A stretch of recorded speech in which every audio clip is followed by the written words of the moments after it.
اللهم صل على سيدنا محمد يا رب صل وسلم دائما أبدا على حبيبي.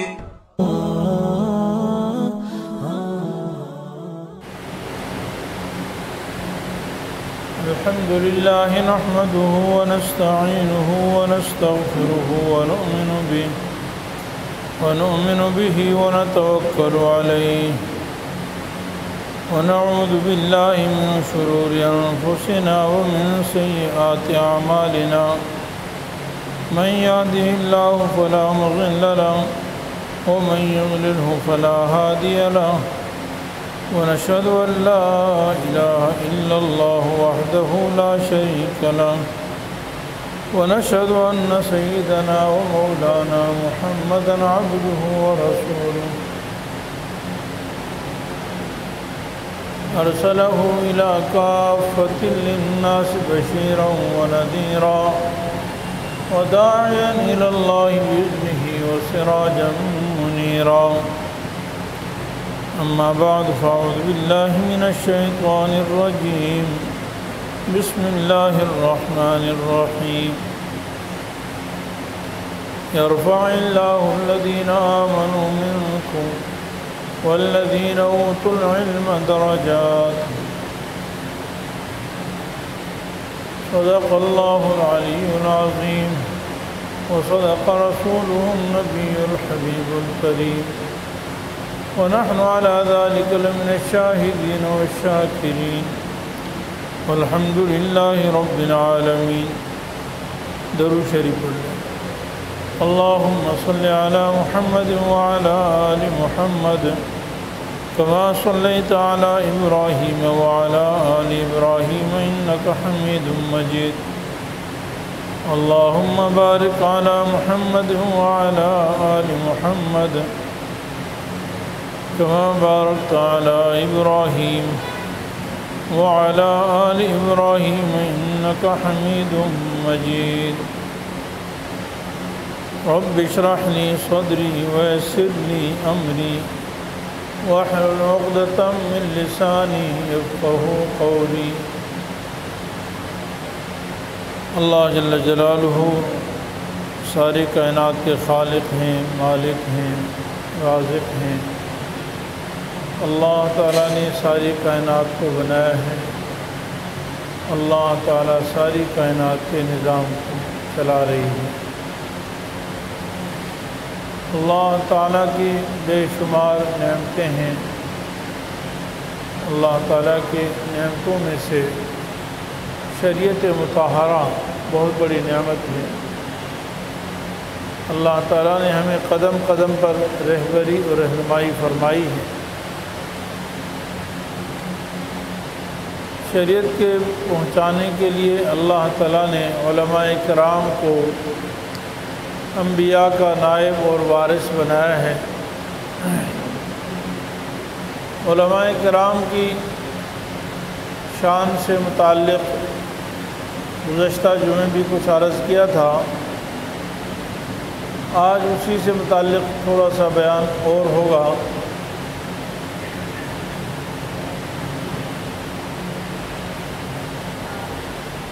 گزشتہ جمعے بیان یہ تھا کہ علماء کرام کے ساتھ ہمیں کیسا رویہ اختیار کرنا چاہیے.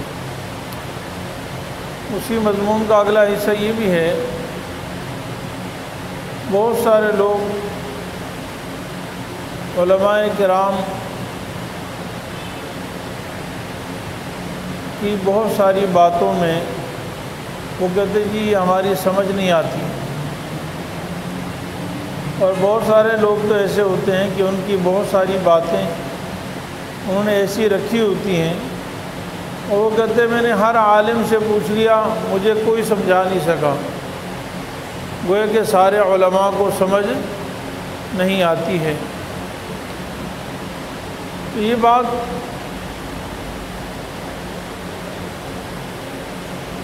حقیقت کیا ہے کہ علماء کرام آپ کو بات سمجھا نہیں سکتے.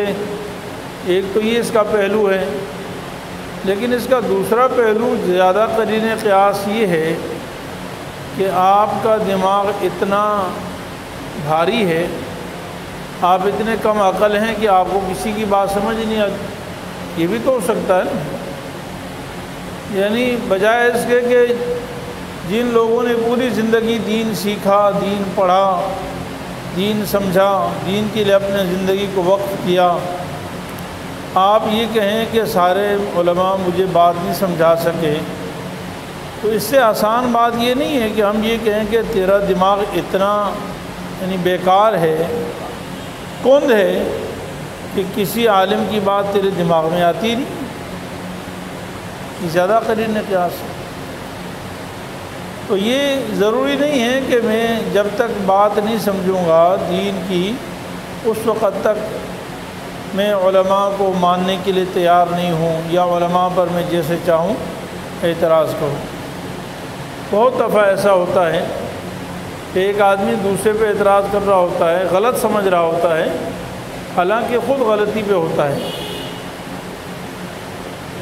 مجھے اپنے بچپن کی بات یاد ہے کہ جب میں قرآن کریم کا حافظ بنا، اپنے بڑے بھائی قاری منیب الرحمن صاحب دامت برکاتہم العالیہ ان کے پیچھے سامع ہوتا تھا، تو سماعت کرتے ہوئے مجھے کئی جگہ ایسے لگتا کہ بھائی صاحب نے غلط پڑھ دیا ہے، اور بعد میں جب قرآن اٹھا کے دیکھتا تو وہ میری غلطی ہوتی تھی، ان کی غلطی نہیں ہوتی، غلطی میری ہوتی تھی۔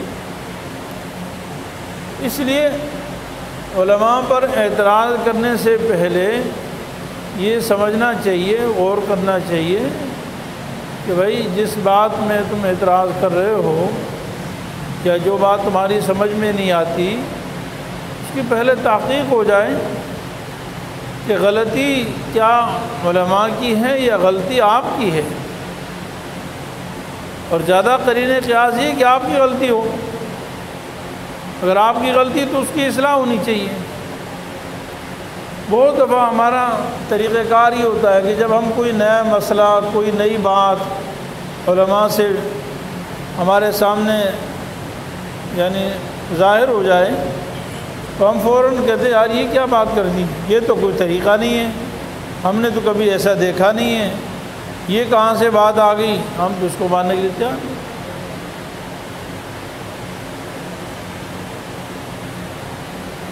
ہمارے دیکھیے اس کی ایک مثال میں سمجھاتا ہوں۔ نماز کے اندر ہو سکتا ہے آپ مجمع میں بھی کچھ لوگوں کو اس مسئلے کا علم ہو، کچھ کو نہ ہو۔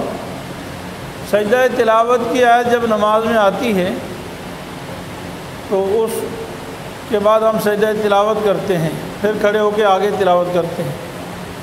یہ حکم اس وقت ہے جب آپ نے آگے تلاوت کرنی ہے۔ اگر آپ نے سجدہ تلاوت پر ختم کرنا ہے، بعض صورتیں ان کی آخری آیت سجدہ تلاوت کی، عام طور پہ جب ہم سورت ختم کرتے ہیں تو تلاوت بھی ختم ہو جاتی ہے، مطلب جتنا ہم نے رکوع یا نماز میں جتنا پڑھنا ہے، جب سورت ختم ہو جاتی ہے سورت ہی پڑھتے ہیں، بس دو صورتیں ملا کے بہت کم پڑھتے ہیں۔ تو جب آپ نے تلاوت ختم کرنی ہے اور آپ نے رکوع میں جانا ہے اور پھر سجدے میں جانا ہے، پھر الگ سے سجدہ تلاوت کی ضرورت نہیں ہے۔ سجدہ تلاوت کی آیت پڑھیں اور فوراً رکوع میں چلے جائیں۔ رکوع میں نیت کر لی تو رکوع میں ادا ہو جاتا ہے، نہیں تو سجدے میں بغیر نیت کے سجدہ تلاوت ادا ہو جاتی ہے۔ کیونکہ سجدہ تلاوت کی جتنی آیات ہیں ان میں عموماً یہی بیان ہوتا ہے کہ جب اللہ کی کلام سنتے ہیں تکبر نہیں کرتے بلکہ اللہ کے سامنے جھک جاتے ہیں، سجدہ کر لیتے ہیں۔ تو ہم نے بھی جب آیت پڑھی تو فوراً رکوع میں چلے گئے اور سجدے میں چلے گئے، نماز صحیح ہو گئی اور سجدہ تلاوت بھی ادا ہو گیا۔ تو آج سے 17-18 سال پرانی بات ہے کہ میں نے یہاں پر تراویح پڑھاتے ہوئے 8ویں پارے میں 9ویں پارے میں اسی طرح آخری آیت ہے سجدہ تلاوت کی، تو میں نے وہ تلاوت کی اور نماز جب ختم ہوئی تو بعد میں ایک حافظ صاحب تھے یہاں پہ، وہ اب فوت ہو گئے، اللہ تعالیٰ ان کو جنت الفردوس میں اعلیٰ مقام عطا فرمائیں۔ اٹھ کے آگے کہا جی آپ نے سجدہ نہیں کیا؟ میں نے کہا ہو گیا سجدہ، کیونکہ میں نے آخری آیت پہ سجدہ تلاوت تھی، اس کی تلاوت کی اور اس کے بعد رکوع میں چلا گیا، سجدہ ہو گیا۔ تو انہوں نے اس وقت فرمایا کہ میرے 60 سال ہو گئے، میں نے یہ مسئلہ نہیں سنا، کبھی دیکھا نہیں، مجھے تجربہ نہیں ہوا، تو آپ کیسے مسئلہ بیان کر رہے ہیں؟ حالانکہ یہ کوئی دلیل تو نہیں ہے کہ 60 سال ہو گئے تو آپ نے مسئلہ نہیں سنا۔ تو انہوں نے کہا کہ نہیں جی آپ غلط بول رہے ہیں۔ میں نے کہا دیکھیں مسئلہ تو میں گھر سے نہیں بنا کے لایا، کراچی میں بڑے بڑے مدارس بنوری ٹاؤن ہیں، تعلم ہے، وہاں چلے جائیں پوچھ لیں۔ تو انہوں نے کہا بنوری ٹاؤن میں تو میرے اچھے تعلقات ہیں۔ میں نے کہا وہاں پوچھ لیجیے، کوئی بات نہیں۔ تو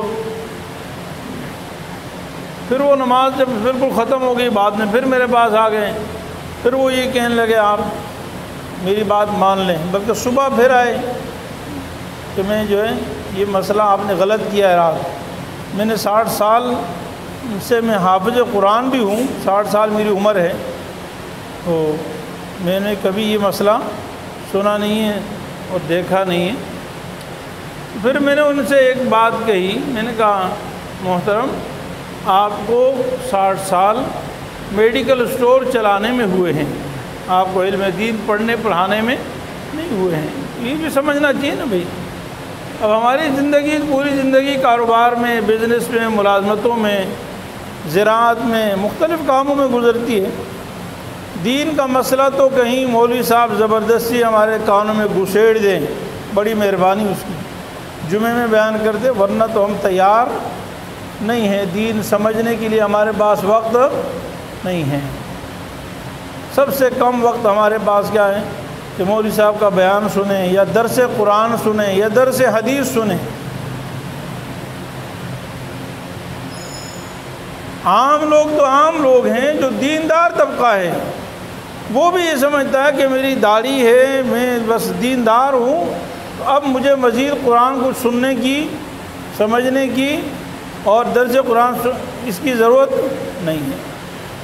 حالانکہ میں ممبر پر بیٹھ کر آپ کو کہتا ہوں کہ ہماری زندگی قرآن پڑھتے پڑھاتے ہو گئی ہے، لیکن آج بھی جب ہم مطالعہ کرتے ہیں، قرآن پڑھتے ہیں، حدیث پڑھتے ہیں، ایمان میں تازگی ہوتی ہے، علم میں اضافہ ہوتا ہے۔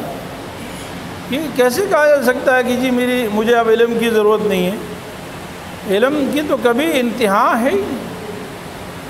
شیخ الاسلام حضرت مولانا مفتی محمد تقی عثمانی صاحب دامت برکاتہم العالیہ، اللہ تعالیٰ ان کا سایہ ہم پر، امت پر تا دیر صحت، عافیت، ایمان کے ساتھ قائم رکھے۔ اس وقت بہت بڑے سرمایہ ہیں۔ حضرت اپنے بارے میں ہمیں کہا کرتے تھے کہ 50 سال ہو گئے فتویٰ دیتے ہوئے، لیکن جو 50 سال پہلے ذہن تھا نا کہ میں کتنا بڑا مفتی ہوں یا میں عالم ہوں 50 سال پہلے، آج اتنا بھی نہیں ہے، مطلب اس سے بھی کم ہو گیا ہے کہ میں جاہل ہوں۔ یعنی 50 سال پہلے پھر بھی کچھ سمجھتے تھے کہ ہم کچھ علم والے ہیں، اور جتنا علم میں آدمی آگے بڑھتا ہے اپنی جہالت سامنے آتی ہے، اور جو شخص اپنی جہالت سے ناواقف ہوتا ہے، جو اپنے آپ کو علم میں زیادہ سمجھتا ہے، وہ اصل میں بڑا جاہل ہے، بڑا جاہل ہے۔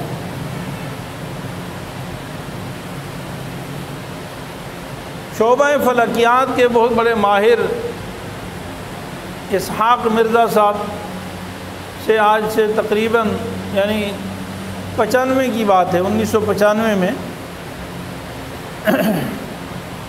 سفارکو میں ہم نے وہاں ایک لیکچر ہو رہا تھا، اور اس میں انہوں نے ایک بات کہی تھی جو مجھے آج تک یاد ہے۔ انہوں نے فرمایا کہ چونکہ ہمارا فلکیات سے تعلق ہے، سیاروں اور ستاروں اور اس کی تحقیق اور جس کی جستجو میں ہم لگے رہتے ہیں، واللہ العظیم جتنا اس کی تحقیق میں ہم آگے بڑھ رہے ہیں اتنا ہی اللہ تعالیٰ کی عظمت، اللہ کی قدرت اور اپنی جہالت سامنے آ رہی ہے۔ اللہ کی عظمت و قدرت تو سمجھ میں آ گئی نا بھائی، لیکن جو اصلی بات انہوں نے کی، اپنی جہالت سامنے آ رہی ہے کہ ہمیں اللہ کی عظمت کا پتہ ہی نہیں ہے کہ کیا عظمت ہے، اللہ کی قدرت کیسی ہے۔ تو میرے عزیز بھائیو دوستو، ہمیں علماء کرام پر اعتراض کرتے ہوئے پہلے تحقیق کرنی چاہیے۔ ٹھیک ہے غلطی ہو سکتی ہے، ایسا نہیں کہ میں نے پہلے بھی عرض کیا کہ اس کائنات میں ہر انسان خطا کار ہے۔ کل بنی آدم خطاؤون وخیر الخطائین التوابون۔ ہر بنی آدم، ہر آدم کا بیٹا خطا کار ہے اور بہترین خطا کار توبہ کرنے والے ہیں۔ انبیاء علیہ السلام کی جماعت معصوم ہیں، چھوٹی موٹی لغزش ان سے بھی ہوتی ہے اور اس کا ذکر قرآن کریم میں ہے، تو غلطی ہو سکتی ہے عالم سے بھی، لیکن زیادہ ممکن یہ ہے کہ غلطی مجھ میں ہو، یہ بھی تو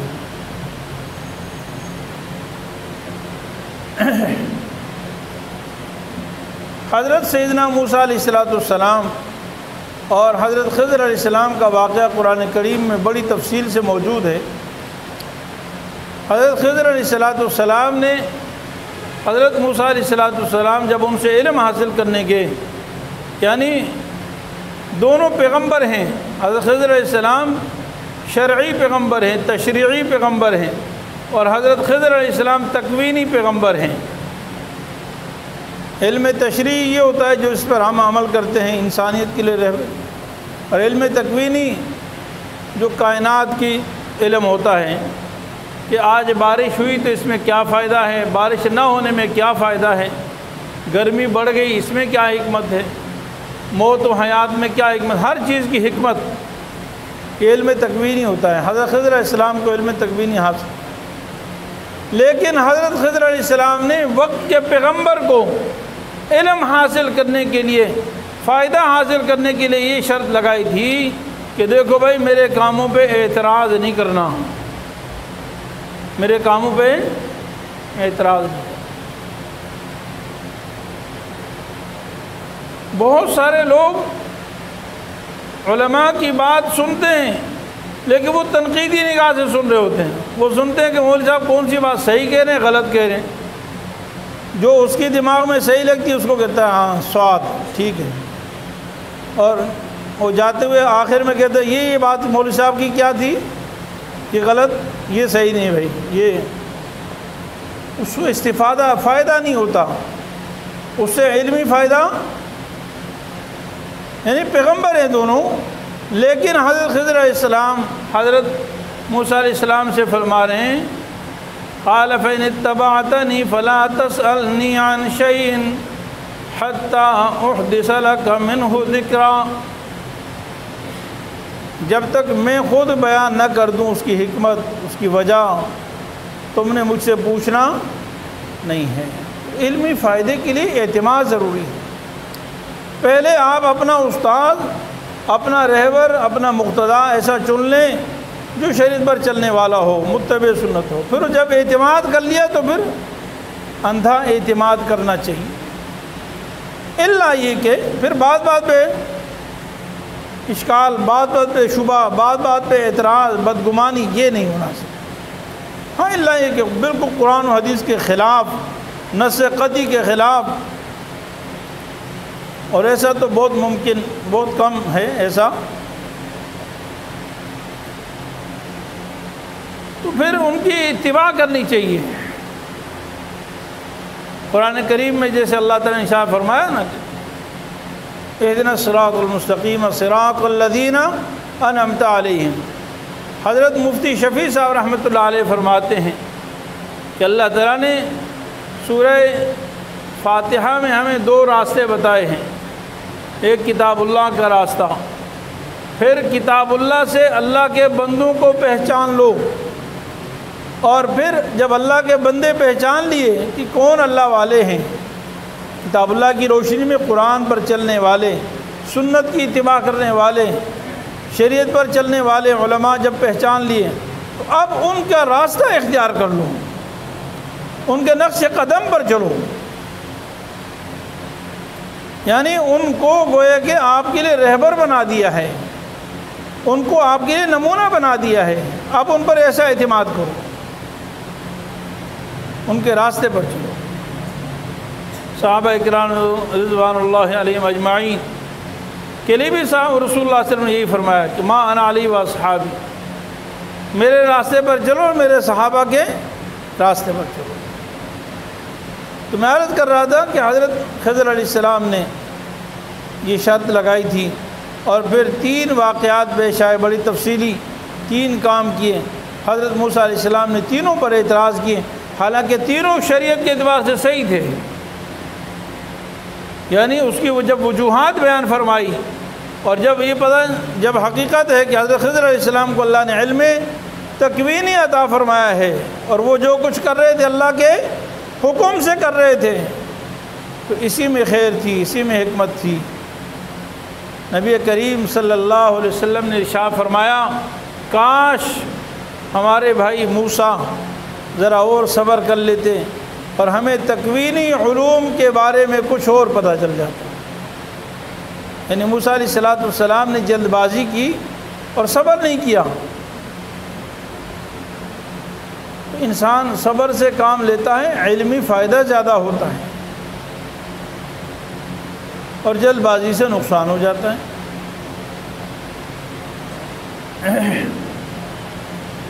حضرت سعد بن حنیف رضی اللہ تعالیٰ عنہ بڑے صحابہ میں سے ہیں اور صلح حدیبیہ میں شامل تھے۔ صلح حدیبیہ کا واقعہ آپ سب حضرات نے بارہا سنا ہے کہ اس میں ایسی شرائط لگائی گئی تھی جو عام صحابہ کی سمجھ سے بالا تر تھی۔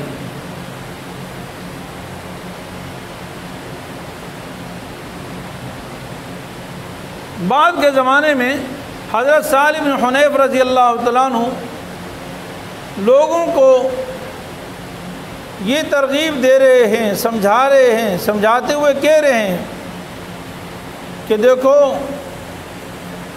علماء پر اور اپنے مقتداؤں پر اعتراض کرتے ہوئے جلدی نہیں کیا کرو، بلکہ جب تمہیں اپنی رائے اس کے خلاف نظر آئے تو سوچا کرو اور یہ سمجھا کرو کہ شاید میری غلطی ہے، شاید میں ہی غلطی پر ہوں۔ اتہموا رأیکم،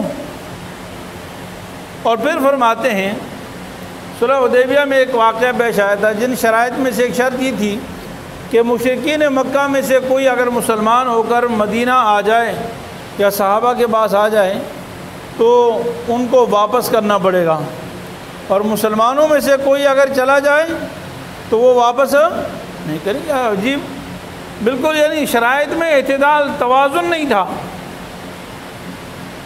بعض صحابہ نے فرمایا کہ یا رسول اللہ یہ عجیب فیصلہ ہے کہ ہم میں سے کوئی چلا جائے گا تو وہ واپس نہیں کیا جائے گا۔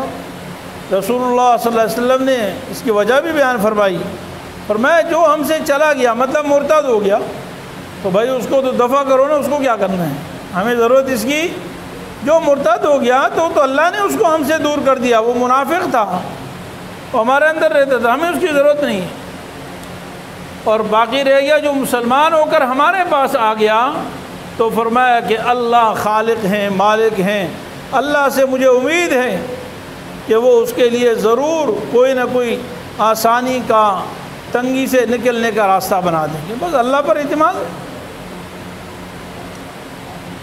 تو اس معاہدے کے مناسبت سے، معاہدے کے مطابق حضرت ابو جندل رضی اللہ تعالیٰ عنہ بیڑیوں میں بندھے ہوئے کافروں سے بھاگ کے آئے، اور ابھی فیصلہ بھی نہیں ہوا تھا، مطلب دستخط وغیرہ ابھی مکمل نہیں ہوا تھا، بارے فیصلہ ہو گیا اور کافروں نے کہا دیکھیے یہ تو آ گیا نا، اس کو واپس کریں۔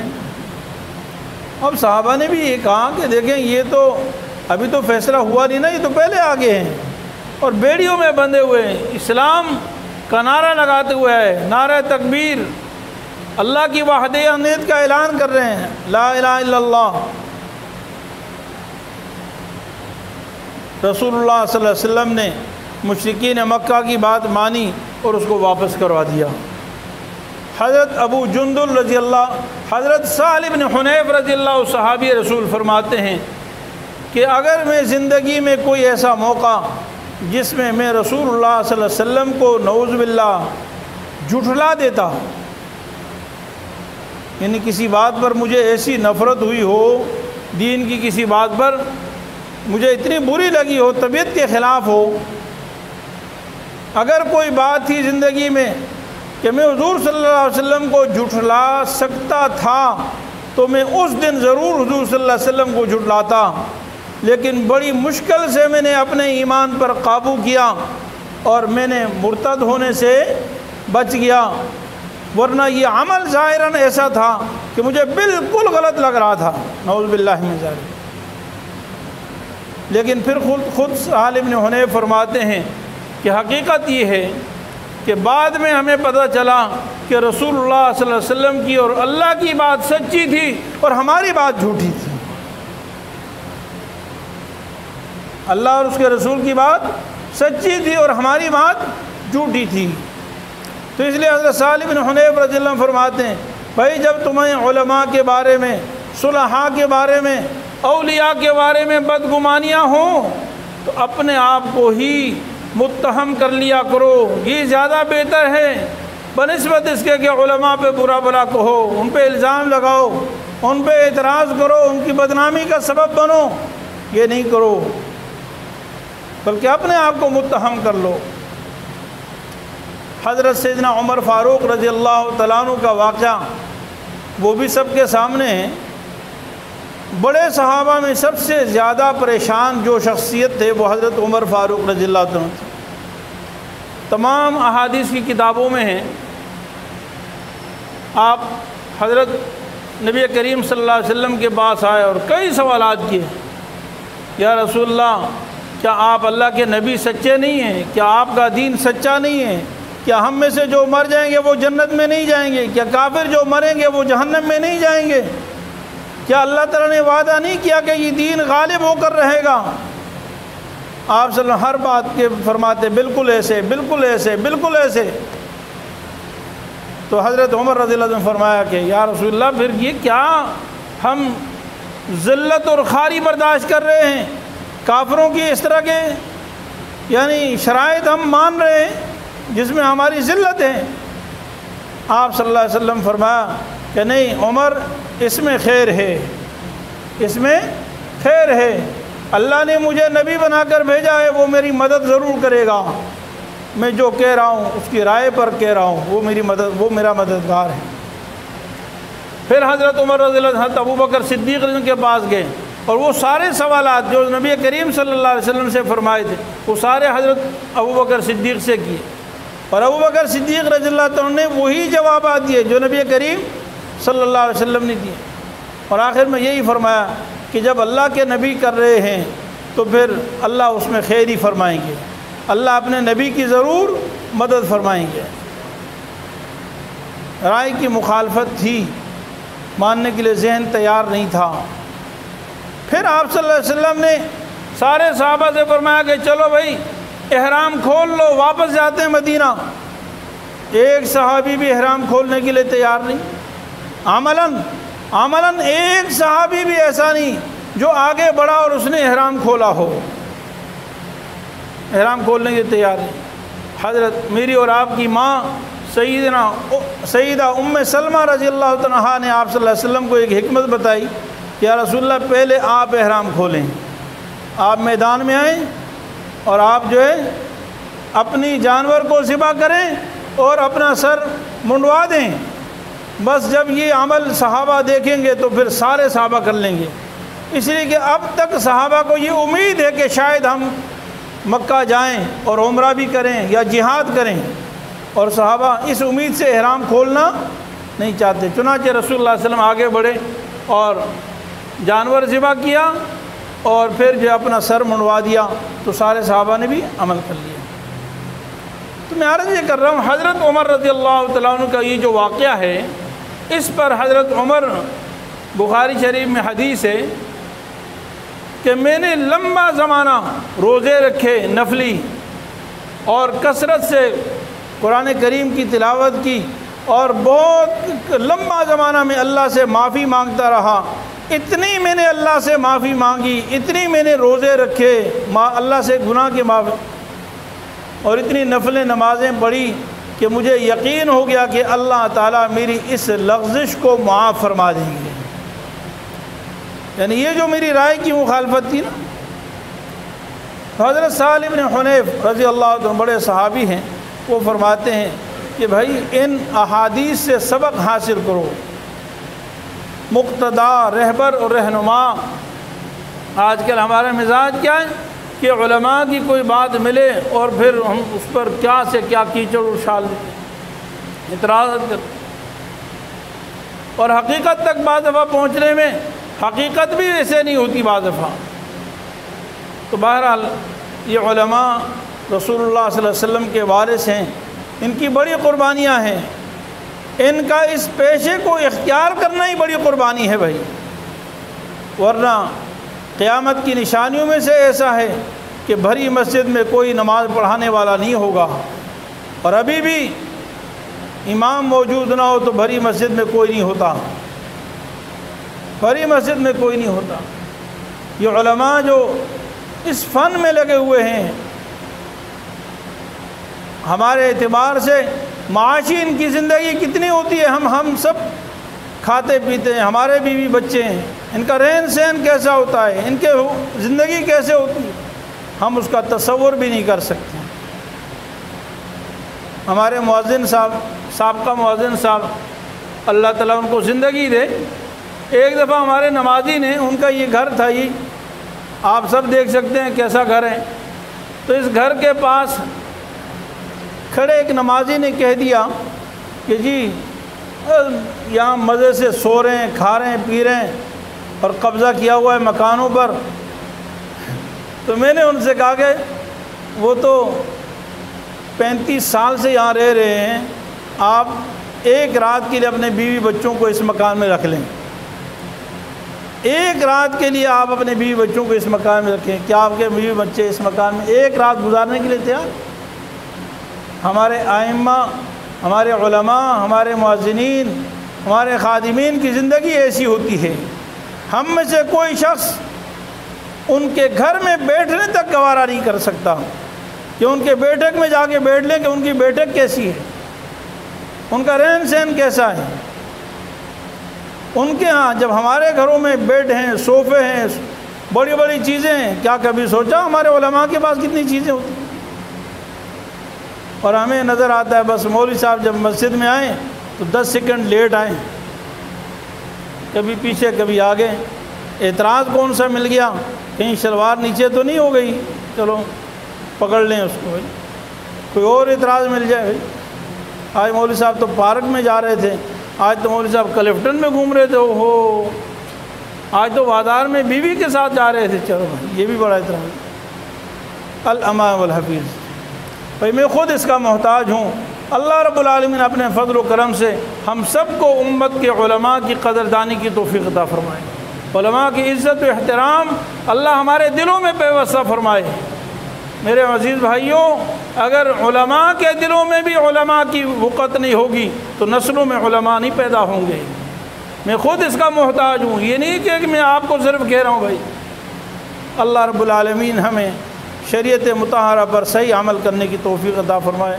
وآخر دعوانا اللهم صل على سيدنا محمد يا رب صل وسلم دائما أبدا على حبيبي